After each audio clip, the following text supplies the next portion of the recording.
আপনার শরীর আপনার সিস্টেমকে অ্যাটাক করছে। আর্মি আপনার দেশকে প্রটেক্ট না করে আপনার সচিবালয়ে, আপনার হাসপাতালে সব জায়গায় অ্যাটাক করছে। What's going on? এটাকে ভুল করে বলা হয়েছে হাইপার অ্যাক্টিভ। না, it's a crazy active. And আপনি রং কাজ করছেন ডাজন্ট মিন দ্যাট আপনি আপনার থেকে শক্তিশালী হয়ে গেছেন। ঠিক আছে? ইনফেকশন হয়েছে এখানে সেইজন্য ইমিউন সিস্টেম অ্যাটাক করছে আপনার থাইরয়েডকে বলছি আমরা হাসিমোটো।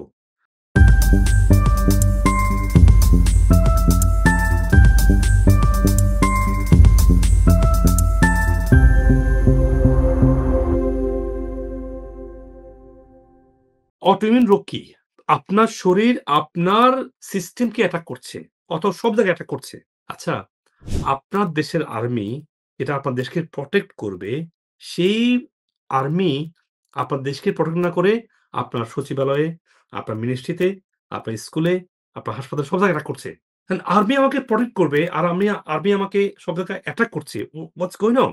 You have to fix the army. See what's going on? এটাকে ভুল করে বলা হয়েছে হাইপার অ্যাক্টিভ। না, it's a crazy active. Hyper active মানে কি? ইমিউন সিস্টেম টু অ্যাক্টিভ হয়ে গেছে। বেশি বেড়ে গেছে। ইমিউন সিস্টেম বেশি অ্যাক্টিভ হতে পারে না। আপনার ১ গ্লাস পানিতে কি ১ গ্লাসের বেশি পানি রাখা যাবে? রাখা যাবে না। অ্যান্ড আপনি রং কাজ করছেন ডাজন্ট মিন দ্যাট আপনি আপনার থেকে শক্তিশালী হয়ে গেছেন। ঠিক আছে? তো ইমিউন সিস্টেম ওভার পাওয়ার হয়ে গেছে ব্যাপারটা এরকম না। ইমিউন সিস্টেম মেসড আপ বা ক্রেজি সিচুয়েশন এ গেছে। এখন ফিক্স করার উপায়টা কি? এই রোগগুলো হচ্ছে MS, ALS, rheumatoid arthritis, fibromyalgia, uh lupus, Hashimoto, you can go IBD, এটা একটা অটোইমিউন রোগ। এই যে অটোইমিউন রোগ অনেকগুলো আছে। অ্যাজমাকে অটোইমিউন রোগ বলা হয়। এই এতগুলো অটোইমিউন রোগ এখন এগুলো ভালো কিভাবে হবে? আপনার ইমিউন সিস্টেম কেন আপনাকে অ্যাটাক করছে? একটা হচ্ছে ইমিউন সিস্টেম কনফিউজড। আপনি যখন থাইরয়েডে ভাইরাস ইনফেকশন করবে, ইমিউন সিস্টেম অ্যাটাক করবে। আপনি লিভোথাইরক্সিন খাবেন, থাইরক্স খাবেন। এটাকে সারা জীবন চালাবেন। কিন্তু আপনার তো ইনফেকশন হয়েছে এখানে। সেইজন্য ইমিউন সিস্টেম অ্যাটাক করছে আপনার থাইরয়েডকে বলছি আমরা হাসিমোটো।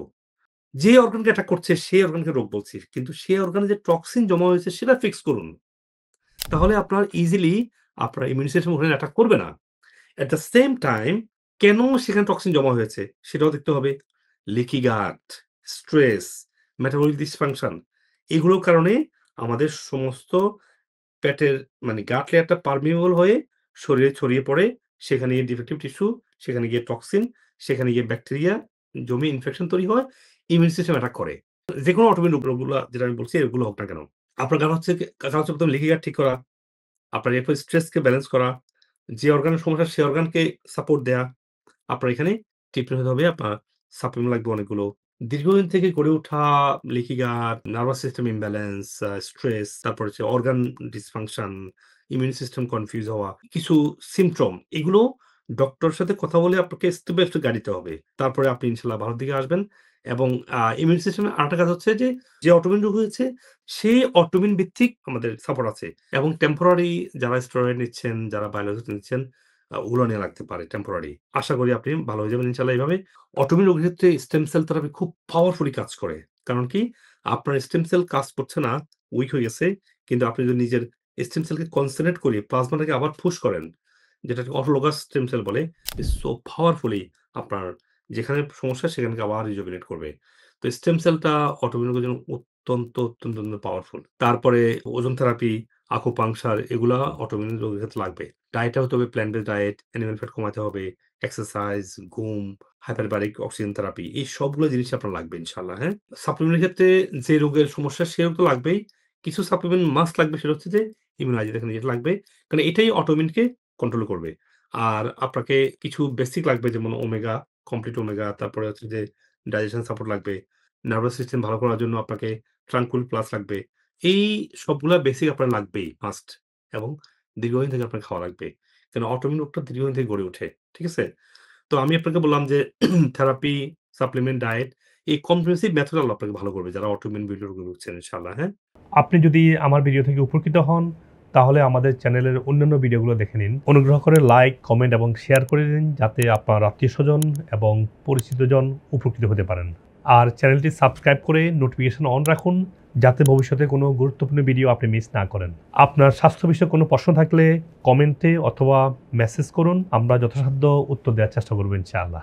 আর আপনার সুস্থতার জন্য আমাদের ওয়েবসাইটে রোগভিত্তিক বান্ডেল সাজানো হয়েছে, যাতে আপনি সহজেই আপনার প্রয়োজন অনুযায়ী সঠিক সাপ্লিমেন্ট সিলেক্ট করতে পারেন। বিশ্বের যে কোনো প্রান্ত থেকেই এই সাপ্লিমেন্ট নিতে পারেন, যা কুরিয়ারের মাধ্যমে সহজেই আপনার কাছে পৌঁছে যাবে ইনশাআল্লাহ। আমাদের ভিডিও গাইডলাইন এবং ওয়েলনেস সার্ভিসের মাধ্যমে হাজার হাজার মানুষ বিভিন্ন রোগ থেকে সুস্থ হয়েছে আলহামদুলিল্লাহ। আর আমার দীর্ঘদিনের ন্যাচারাল ইন্ডিকেটিভ এবং ওয়েলনেস প্রশিক্ষিত মেডিকেল ডাক্তারগণ আপনার রোগের মূল কারণ চিহ্নিত করে সঠিক চিকিৎসা প্রদান করছেন। আপনি পৃথিবীর যে কোনো প্রান্ত থেকে বাংলাদেশে বা আমেরিকাতে অনলাইনে বা সরাসরি ডক্টর কনসাল্ট করতে পারেন। প্রতিটি ভিডিও ডেসক্রিপশনে সকল ক্লিনিকের ফোন নাম্বার এবং রোগভিত্তিক প্রয়োজনীয় রিসার্চ আর্টিকেল লিঙ্ক দেওয়া আছে, যাতে আপনি ইন্টিগ্রেটিভ চিকিৎসার আধুনিক গবেষণালব্ধ তথ্য সহজে পেতে পারেন। সবাইকে সুস্থ জীবন উপভোগ করার আমন্ত্রণ।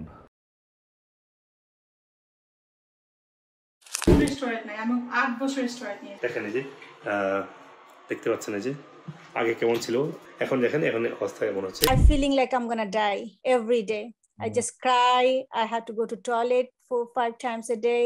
Nowadays, I'm good, alhamdulillah. Tahmina হক, আমি ইউনাইটেড স্টেটের মিশিগান থেকে। আমার হাইপোথাইরয়েড ছিল, ব্লাড প্রেশার ছিল, কোলেস্টেরল, ওভারওয়েট ছিল।